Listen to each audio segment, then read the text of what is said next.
En l'espace d'une décennie, le groupe 3737, fondé par Franz Saint-Hélémy et Vicky Joseph, est devenu une référence dans le monde, dans l'écosystème entrepreneurial montréalais, québécois et canadien. Pour évoquer ce parcours, le parcours du groupe 3737, nous nous entretenons avec son président-directeur général, Louis-Edgar Jean-François, dans les locaux du groupe 3737.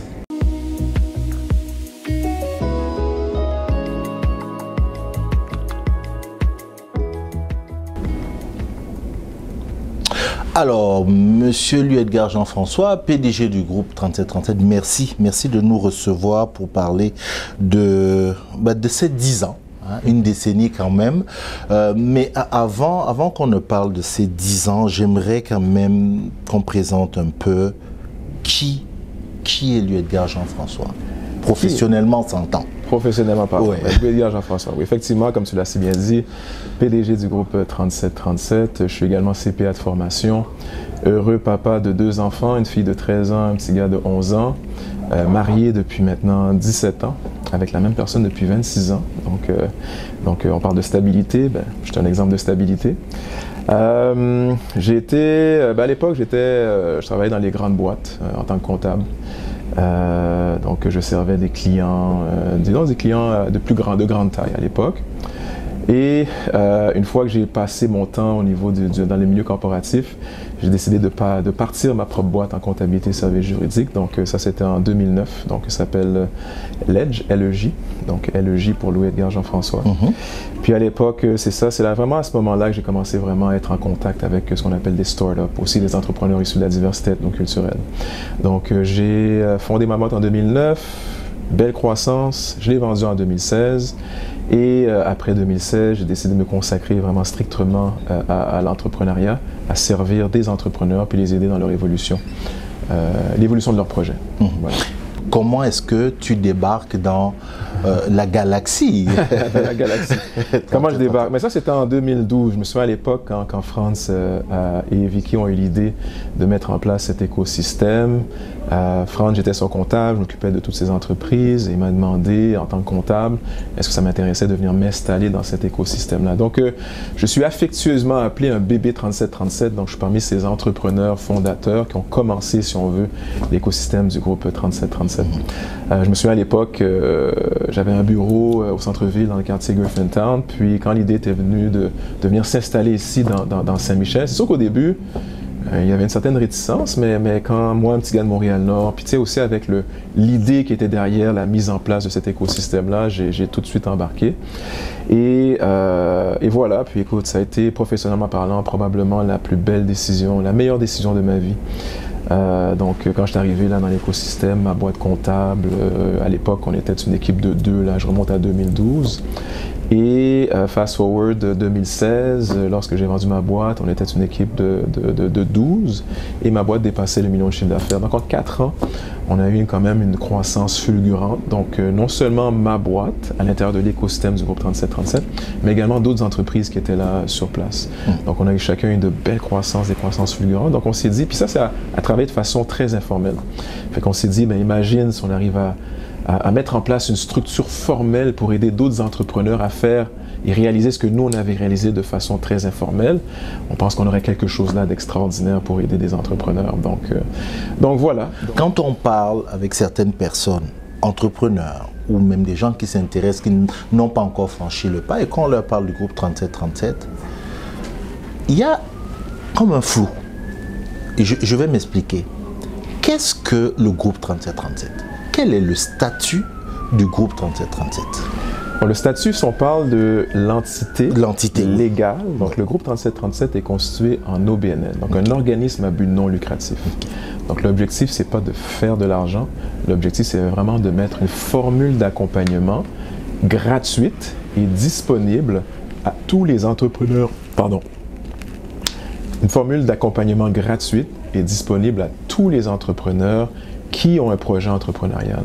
Ce qui est extraordinaire, c'est qu'avec le temps, on a pu mettre en place vraiment ce qu'on appelle notre tunnel entrepreneurial. Donc, c'est 9 programmes d'accompagnement. On accompagne les entrepreneurs à tous les stades de leur évolution entrepreneuriale, qu'ils soient l'idéation, qu'ils soient en accélération, qu'ils soient en croissance. On accompagne les jeunes, les moins jeunes. Donc, c'est vraiment un écosystème d'accompagnement qu'on juge complet pour supporter ces entrepreneurs issus de la diversité. Maintenant, c'est un OBNL, oui, mais à la fin de la journée, il est quand même un organisme qui cherche à dynamiser, créer, si on veut, un développement économique pour, encore une fois, avoir un impact social. Donc, c'est vraiment ça notre finalité. C'est vraiment important de comprendre qu'on utilise un véhicule économique pour avoir un impact social dans les collectivités. Aujourd'hui, on se parle, on est en 2022, 10 ans qui n'ont pas été un long fleuve tranquille. Hein? Non. Le rire déjà veut tout dire. Qu'est-ce qui vous fait arriver aux 10 ans? Ben, ce qui est important de comprendre, c'est sûr qu'aujourd'hui, le groupe 3737, ce qu'on voit, c'est ce qu'on voit de l'extérieur. Donc, on voit le groupe 3737, siège social ici dans le quartier Saint-Michel, 12 bureaux à travers le Canada. Bon, on va se revenir là-dessus, ouais. Au centre de la création de 2 fonds importants, 175 millions pour supporter les organisations à but non lucratif, un autre de 272 millions pour supporter les entrepreneurs. Ça, c'est l'image de l'externe en date d'aujourd'hui. Mais comme vous savez, pour atteindre un succès, il faut des sacrifices. Et ce qu'il faut comprendre, c'est que les sacrifices ont été énormes. Ça a commencé initialement avec Franz et Vicky qui, justement, ont investi. On parle d'investir 15 millions de dollars, si on veut, dans l'infrastructure, l'écosystème du groupe 3737. C'est sûr que cet investissement-là était important initialement, mais sans argent neuf, sans partenaires nouveaux, c'est sûr que ça aurait été difficile de continuer l'aventure. Donc, comme je dis, premier sacrifice par Franz et Vicky. Par la suite, il y a ce qu'on appelle, nous, les bébés 3737. Donc, on est 3 couples. Donc, il y a moi, Louis Edgar Jean-François, il y a Stéphanie Raymond-Bougie, également Madeleine Myrtil et Grégory Excellent, qui ont un peu pris la charge, si on veut, de porter, si on veut, le flambeau, ou de porter, si on veut, cette idée-là, amener et pouvoir réaliser la vision que Franz avait à l'époque. Donc, lorsque, en 2016, on a créé l'entité légale, par la suite, il fallait travailler justement à bien structurer les entreprises qui étaient ici dans l'écosystème. Donc, Franz m'a demandé, dans un premier temps, de l'aider, voire à restructurer les entreprises de l'écosystème. De par ma formation, c'est ce que j'ai fait, c'est ce que j'ai accepté de faire. Donc, ça a duré à peu près peut-être un 4 à 5 mois. Puis ce qui est important de comprendre, c'est qu'à l'époque, quand j'ai décidé de restructurer les entreprises, c'était du bénévolat, presque. C'était du bénévolat. Je croyais tellement en ce que le groupe 3737 allait réaliser, la vision derrière. Et dans mon esprit à moi, sur une note personnelle, je ne voulais pas qu'on ait une initiative qui commence, puis qui malheureusement, par faute de ressources, par faute de partenaires, par faute d'intérêt, de l'écosystème de québécois et canadiens, que ce soit une autre initiative de gens issus de la diversité, des communautés noires, qui malheureusement devraient arrêter leurs activités. Donc, après la restructuration, Franz m'a demandé si je voulais prendre les rênes, la direction générale du groupe 3737, ce que j'ai accepté. Puis encore une fois, je l'ai accepté sous une formule bénévole. Donc, l'idée, c'était vraiment, si on parle de sacrifice, c'est de dire le groupe 3737 n'avait pas les ressources pour avoir des employés, donc il fallait que quelqu'un décide dans l'optique de construire, si on veut, le groupe 3737, donc décide d'accepter pendant une période de temps de mettre son temps gratuitement. Donc ce que j'ai accepté à raison de 60-70 heures par semaine. Donc disons que ma première année, si on veut, à la tête du groupe 3737, c'était du bénévolat. Donc, c'était moi. Dans un premier temps, c'était de comprendre l'écosystème d'accompagnement entrepreneurial, de sortir un peu de Saint-Michel, puis d'amener, si on veut, des partenaires à venir s'intéresser à ce qu'on faisait ici dans le quartier Saint-Michel, donc de développer les partenariats. Tu sais, je crois toujours, je dis toujours, on n'a pas la prétention au groupe 3737 de faire le travail qu'on fait tout seul. Aujourd'hui, le groupe 3737 est un écosystème de 107 partenaires, des partenaires financiers, des partenaires non financiers. Donc c'était ça au début qui était important. Ma première année, c'était d'être sur le terrain, de rencontrer, de luncher avec différents acteurs pour vraiment comprendre l'écosystème. Puis je dois dire qu'aujourd'hui, j'ai le privilège de connaître aujourd'hui un écosystème entrepreneurial ici au Québec qui est extraordinaire, qui est riche. Et bien honnêtement, un entrepreneur qui veut réussir ne peut pas ne pas réussir dans cet écosystème entrepreneurial québécois. Et aussi, j'ai appris à découvrir l'écosystème d'accompagnement entrepreneurial canadien. Donc c'est ça. Donc, en termes de sacrifice, c'était vraiment ça les premiers mois du bénévolat. Jusqu'à ce que il y a un premier... Donc là, l'idée, quand on parle de bénévolat, on parle de développer des partenariats. Donc, on est au Québec. Hein? On ne peut pas, dans l'optique de créer un organisme d'accompagnement entrepreneurial, un OBNL, on ne peut pas travailler sans le gouvernement. Donc, c'est important de développer ces relationnels-là avec les différents paliers de gouvernement. Donc, le premier palier de gouvernement qui a cru en nous, c'est le ministère de l'économie, dans le fond, le gouvernement du Québec, donc le ministère de l'économie et de l'innovation. Puis à l'époque, je me souviens, là, c'était un très petit financement qu'on avait obtenu. C'est un petit financement, oui, mais c'est important dans le contexte de développer des partenariats, de se crédibiliser. Tu sais, tu le sais toi-même aussi, Cyril, quand on est issu de la diversité, c'est important de travailler à crédibiliser, à démontrer qu'en tant que professionnel, en tant qu'entrepreneur, que nous savons ce que nous faisons. Donc je dis tout le temps, là, c'est un premier financement de 49 200 $ qui nous a été octroyé. C'est inimaginable aujourd'hui. Hein? Oui, tout à fait, quand on y pense aujourd'hui, effectivement. Ouais. 49 000, j'ai dit 200, non, c'est 49 800 $ pour nous permettre de mettre un programme en place, un programme entrepreneur de la relève. Donc, c'est vraiment ce programme-là. J'ai vraiment mis énormément de temps sur ce programme-là pour faire en sorte qu'il soit un succès puis se crédibiliser auprès du gouvernement du Québec. Donc, on est très heureux, ce programme-là. On a pu accompagner, on a concentré ce programme-là sur les écoles défavorisées. Donc, c'est un programme qui vise à accompagner des jeunes de 14 à 22 ans. Donc, il y a un volet sensibilisation à l'entrepreneuriat et il y a un volet concret de création de start-up qu'on appelle d'entreprises en démarrage avec ces jeunes-là. Donc, on a été à l'école secondaire Louis-Joseph Papineau, donc une école défavorisée du quartier Saint-Michel. Puis également, on avait des étudiants du collège de l'école Louis Riel, qui est plus dans le quartier Rosemont. Donc, c'est un total de 62 jeunes qu'on a accompagnés. De ces 62 jeunes-là, il y a 5 projets concrets qui ont été créés. Et de ces 5 projets, il y a 22 emplois qui ont été créés. Donc ça avait rarement été vu auprès du gouvernement du Québec. Donc, on a eu un vif succès. Même, ils nous ont donné une plaque honorifique là, pour vraiment la réussite du programme Entrepreneur de la relève. Donc voilà, on s'est crédibilisé auprès du gouvernement provincial. Puis par la suite, ça a amené un autre financement. Donc un financement toujours du côté du gouvernement du Québec. Donc toujours le ministère de l'Économie et de l'Innovation, qui est le premier palier gouvernement qui a cru en nous et qui nous a permis de mettre en place notre programme Femmepreneur. Donc c'est de l'accompagnement entrepreneurial axé femmes en entrepreneuriat. Ça nous a permis de bonifier notre programme Entrepreneur de la relève, notre programme jeunesse, mais aussi de mettre en place des missions commerciales annuelles. Donc on croit beaucoup que pour aider l'entrepreneur à développer son potentiel commercial, oui, il y a l'aspect de développer son projet d'une façon locale, provinciale et nationale, mais on croit beaucoup à l'international. C'est important de faire comprendre à l'entrepreneur que son terrain de jeu, c'est le monde au complet, puis même s'il y avait la vie sur Mars, mais il pourrait développer également des projets sur Mars. Le groupe 3737, au début, on en entend parler, on l'associe à le quartier Saint-Michel, on y est installé, donc on veut développer l'entrepreneuriat justement dans le quartier de la diversité au sein du quartier Saint-Michel.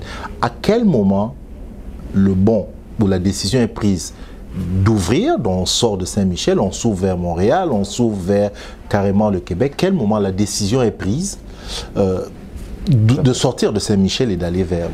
Ben, je dirais que ça s'est fait de façon très organique, dans le sens que initialement l'objectif c'était vraiment de changer la dynamique du quartier Saint-Michel.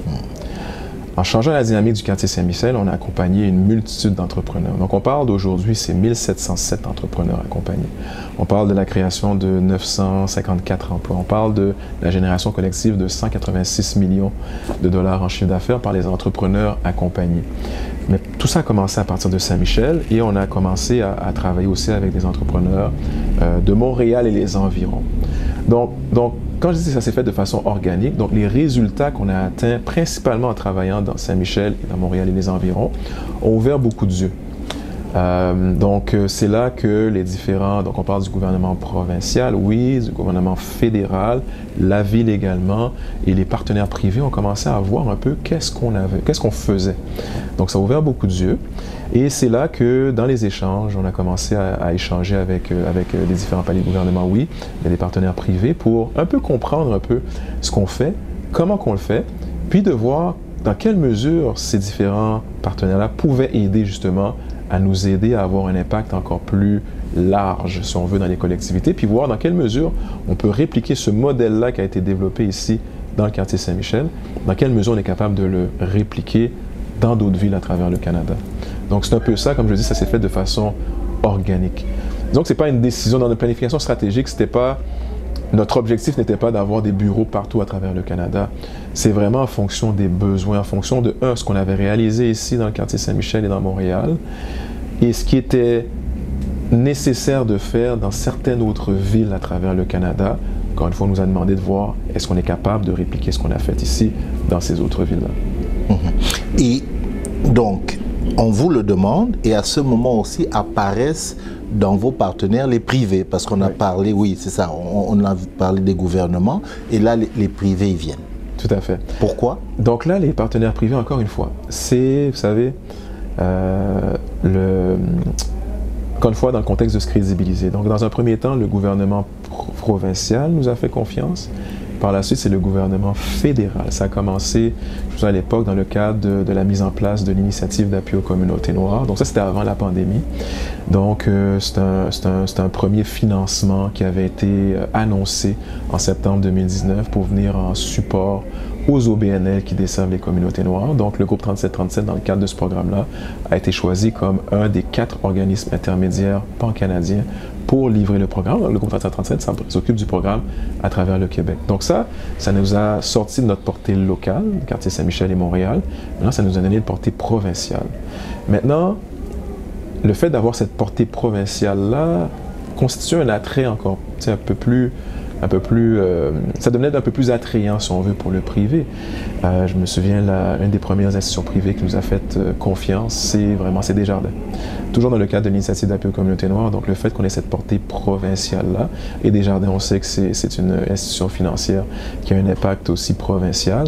Dans le cadre de venir renforcer les capacités de ces OBNL-là, donc Desjardins a saisi l'opportunité de voir comment ils pouvaient travailler avec le groupe 3737 pour travailler directement avec ces OBNL-là et voir dans quelle mesure l'impact de ces OBNL-là pourrait être plus grand avec un apport d'une institution comme Desjardins.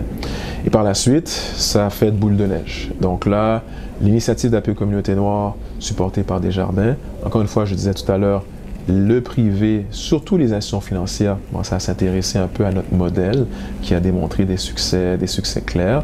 Donc nos programmes d'accélération entrepreneuriale, ça continue avec la RBC qui nous a fait confiance du côté de notre programme d'accélération élévation. Par la suite, il y a la Banque Scotia, nos initiatives femmes. Tout à l'heure, je parlais du programme Femmepreneur. Donc c'est un programme d'accélération axé femmes à l'entrepreneuriat. Et la Banque Scotia a justement une initiative axée femmes de leur côté, donc ils nous ont décidé de nous supporter, de nous aider à bonifier notre accompagnement. On continue encore la Banque TD avec le programme Migrantpreneur qui est un autre programme d'accélération. Donc ils ont décidé de mettre la main à la pâte, donc de nous faire confiance et de nous supporter. Puis quand je dis nous supporter, c'est pas seulement avec l'aspect financier, c'est aussi le support en termes de ressources, de coaching. Donc, c'est des ressources de ces institutions financières qui sont impliquées directement dans l'accompagnement des entrepreneurs, que ce soit pour la mise en place de leur plan d'affaires, de dossier de financement, puis à d'autres niveaux aussi, au niveau technologique, au niveau marketing, donc différentes ressources pour nous aider dans l'accompagnement. Par la suite, là, tout dernièrement, on vient de confirmer un partenariat avec la BMO pour notre programme Incubation 3737. Là, maintenant, il y a aussi une firme d'avocats, BLG, maintenant, qui est devenue notre partenaire. Toujours dans le programme Incubation, on a une firme comme Deloitte qui est devenue notre partenaire.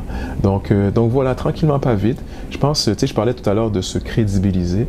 Je pense le fait qu'on fait un travail concret sur le terrain qui amène des résultats, c'est ça qui amène cette crédibilité-là. Et c'est cette crédibilité-là qui fait ouvrir beaucoup de yeux, puis qui fait dire, si on veut, à ces partenaires-là, qui ont fait dire que, c'est quoi, le groupe 3737 a une méthodologie qui fonctionne, une façon de travailler qui amène des résultats concrets. Je veux travailler avec le groupe 3737. Tout ça, Edgar, tout ça emmène le groupe 3737 où? On parle de partenaires financiers, notamment institutions bancaires. Les gouvernements sont là, une firme d'avocats. Ça emmène le 3737 vers où? Ça amène, encore une fois, je sais que je le redis, mais j'aime ça le redire, c'est qu'on n'a pas la prétention de faire le travail qu'on fait tout seul. C'est vraiment un écosystème qu'on met en place. Où ce que le groupe 37 va, c'est de continuer à bonifier cet écosystème-là. Par contre, le rôle du groupe 3737 est crucial et central. Ce qu'on vient faire, nous autres, c'est de créer ce pont-là entre les entrepreneurs et les différents acteurs qui peuvent les aider. Donc oui, on a un accompagnement qui est dédié, un accompagnement personnalisé. Donc l'entrepreneur, on l'accompagne, on est vraiment main dans la main avec lui jusqu'à la création effective de ressources. Quand je dis de ressources, du capital financier, du capital humain, connecté avec des réseaux. Donc ça, c'est vraiment où ce que le groupe 3737 se centre.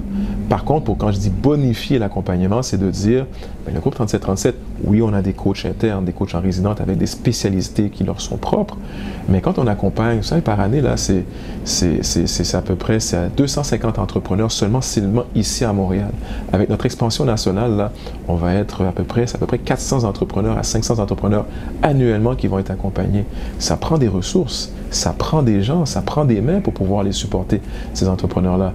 Donc oui, on a un accompagnement qui est central. Par contre, il y a des ressources périphériques qui viennent nous aider à bonifier l'aide qu'on apporte à ces entrepreneurs-là. Puis ça, c'est extrêmement important. Donc, pour répondre à ta question, Cyril, où est-ce qu'on s'en va? On s'en va vers la création d'un écosystème significatif, pan-canadien, pour venir supporter les entrepreneurs issus de la diversité ethnoculturelle partout à travers le Canada. De Saint-Michel, j'ai envie de dire, de Saint-Michel au Canada. C'est presque la nouvelle ambition un peu. Qu'est-ce que vous emmenez qui fait en sorte que les autres provinces, finalement, vous disent venez, ou alors que vous cognez à la porte des autres provinces pour y rentrer? C'est quoi? Mais c'est un peu, tu sais, je reviens au début, tu sais, le groupe 3737, au début, il fallait se crédibiliser. Okay? Je pense qu'on a une certaine crédibilité, surtout ici au Québec. C'est sûr que j'ai travaillé beaucoup les dernières années, justement, à établir des relationnels avec différents organismes à travers le Canada. J'ai quand même relativement bien.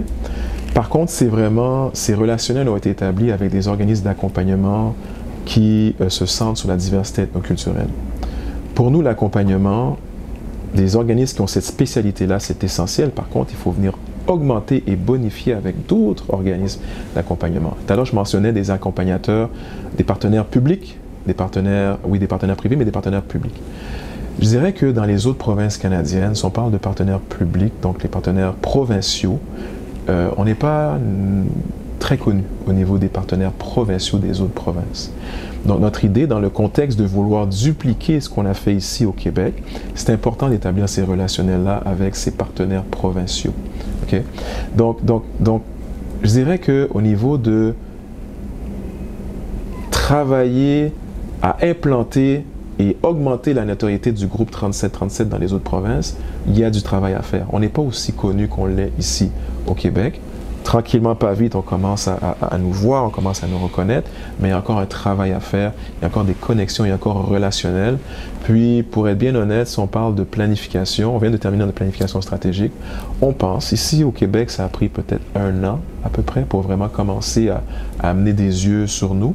On pense que ça va prendre le même temps, je pense, dans chacune des provinces pour pouvoir commencer à amener des yeux sur ce que le groupe 3737 fait et continuer de bonifier l'écosystème puis amener des partenaires pour nous aider à augmenter les services qui sont offerts aux entrepreneurs de ces autres provinces-là. Je veux aborder maintenant quelque chose qui fait un peu, comment je vais présenter, c'est un peu la blague de la ville, comme on dit.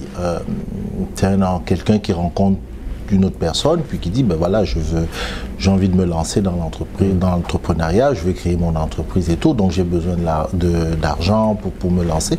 Puis l'autre personne qui répond, ben c'est pas compliqué, tu vas au groupe 3737. Question de dire, est-ce que vous êtes une banque? On n'est pas une banque. Écoute, on se fait toujours poser la question. Puis tu sais, on se fait énormément solliciter. J'ai besoin de financement. Est-ce que vous pouvez m'aider? C'est sûr que dans le travail qu'on a fait, on a travaillé à créer des ressources spécifiques pour aider les collectivités de la diversité. Par contre, le groupe 3737 n'est pas une banque. On a été cette courroie de création de ces ressources-là. On a le privilège de gérer un des portefeuilles du côté de l'initiative d'appui aux communautés noires, mais on gère ce portefeuille-là par le biais, c'est un programme de renforcement de capacité. Donc, il y a un processus et il y a des objectifs clairs qui est de renforcer les capacités d'OBNL. Donc, on n'est pas comme une banque où ce qu'on vient se présenter, au BNL, je me présente, donnez-moi de l'argent. Non, on va regarder le projet, on va regarder la viabilité du projet, on va s'assurer que c'est un projet qui a besoin d'un renforcement de capacité. Et à ce moment-là, dans le contexte de renforcement de capacité, puis dans un contexte aussi d'appel de projet, on va voir dans quelle mesure on est capable de supporter le dit projet. Il y a l'autre ressource qui a été créée spécifiquement pour les entrepreneurs, mais encore une fois, ce n'est pas le groupe 3737 directement. Ce qu'on a fait, c'est qu'on a créé, on a engagé le gouvernement fédéral et des institutions financières à créer un fonds de 272 millions de dollars aujourd'hui pour venir en support aux entrepreneurs issus des communautés noires de façon spécifique. Maintenant, on a créé une coalition d'organisations, la coalition FACE, dont le groupe 3737 fait partie avec 4 autres organismes pan-canadiens, qui s'occupe, cette coalition-là, donc c'est une entité à part entière. Donc oui, c'est une coalition d'organisations, mais on a créé un OBNL séparé à part entière qui vient gérer une partie des 272 millions, donc c'est 161 millions de dollars, qui vient gérer en partenariat avec la Banque de développement du Canada, pour octroyer des prêts aux entrepreneurs issus des communautés noires. Mais encore une fois, c'est un processus. C'est pas, l'entrepreneur ne va pas se présenter au groupe 3737 ou même à FACE puis dire comme ça, écoute, j'ai besoin de financement, donnez-moi de l'argent tout de suite. Non, il y a un processus, il y a une analyse, il y a un travail qui est fait. Donc, si on revient au groupe 3737, le groupe 3737, nous, on est comme une courroie de transmission. Donc, si on a un entrepreneur qui soit accompagné ou non, qui a besoin de financement, qui a besoin de développer des ressources, a besoin de ressources financières pour l'aider dans son projet, ce qu'on va faire, on va le diriger vers la coalition FACE. Et à ce moment-là, il va rentrer dans un processus avec la coalition FACE, à savoir, est-ce qu'on est capable de lui octroyer le prêt qu'il demande? Donc, pour répondre à ta question, puis merci pour la question, le groupe 3737 n'est pas une banque. Nous sommes une courroie de transmission pour faciliter l'accès à des ressources à des entrepreneurs et des organisations issues de la diversité ethnoculturelle. Je voudrais qu'on termine avec un événement qui a lieu dans quelques jours par rapport à ce jour où on est en train d'enregistrer. C'est le 17 novembre. Il y a donc ce gala, le gala ID. Ouais. C'est comme ça que ça se prononce. Quelques mots sur ce gala. Donc, le gala ID, c'est le gala de l'inclusion, de la diversité et de l'excellence entrepreneuriale. Donc, vraiment, ce gala, ça vise à reconnaître l'excellence entrepreneuriale d'entrepreneurs issus de la diversité ethnoculturelle. C'est important de pouvoir donner une visibilité à ces entrepreneurs-là. Souvent, lorsqu'on parle de la diversité ethnoculturelle, on a cette connotation que ce sont des projets qui sont plus considérés comme plus traditionnels. Si on parle de, je ne sais pas moi, des restaurants, on parle je sais pas, des services de traiteurs. Je ne dis pas que ça peut ne pas être de bonnes entreprises. Par contre, il y a des entrepreneurs issus de la diversité ethnoculturelle qui ont des projets innovants, des projets qui sont porteurs. On parle d'éléments différenciateurs, il y a des projets vraiment extraordinaires. Donc, une partie de notre but avec ce gala ID-là, c'est vraiment de démontrer l'excellence entrepreneuriale de ces porteurs de projets qui ont des projets à fort potentiel de croissance, pas nécessairement juste des projets traditionnels, mais des projets innovants. Okay? Donc ça, c'est un des objectifs. L'autre objectif également, c'est, comme tu l'as bien dit au début, on va célébrer notre 10e anniversaire. Donc, on va en profiter vraiment pour parler un peu du parcours du groupe 3737. On va parler un peu de son évolution à travers les 10 années. Donc, on a vraiment une extraordinaire programmation, vraiment. On va faire intervenir, tout à l'heure, je parlais des bébés 3737. Donc, on va faire intervenir chacun des bébés 3737. On va faire intervenir plusieurs personnes pour vraiment parler des 10 dernières années sous les yeux de ces intervenants-là. Aussi, un des objectifs, lorsqu'on parle de l'excellence entrepreneuriale, il y a des entrepreneurs issus de la diversité ethnoculturelle qui sont millionnaires, qui ont réussi des trucs extraordinaires. Un en particulier, Frank Baylis, qui va être notre invité d'honneur pour ce gala-là. Ce qu'on veut faire, je pense que, sur notre personnel, je pense que Frank Baylis est un entrepreneur émérite. C'est le 2e entrepreneur noir le plus riche au Canada. Okay? Donc, c'est quelqu'un qui est très humble. Quelqu'un qui, ce genre de d'événements. Il n'est pas très friand de ça. Donc, j'ai dit un peu le tour de bras là pour vraiment le convaincre de venir pour qu'on voit justement que quelqu'un comme Frank Bellis existe. Puis en combinant Frank Bellis, en combinant les entrepreneurs qui vont être nominés, ceux qui vont être sélectionnés comme gagnants dans chacune des catégories, l'idée c'est quoi? C'est de les mettre de l'avant, leur donner cette visibilité-là, puis montrer toutes les collectivités, montrer au Québec Inc., au Canada Inc., que les entrepreneurs issus de la diversité ont des projets porteurs, des projets qui font une différence dans la vie de monsieur et madame tout le monde, et c'est des projets qui devraient être considérés au même titre que des projets de porteurs de projets non issus de la diversité de culture. Terminons avec 2 questions à rafale, donc avec des réponses courtes. J'ai commencé en disant qu'effectivement, les 10 ans n'ont pas été un long fleuve tranquille. S'il y avait une chose, s'il fallait recommencer, s'il y a une chose que vous ne feriez pas dans votre évolution, ce serait quoi?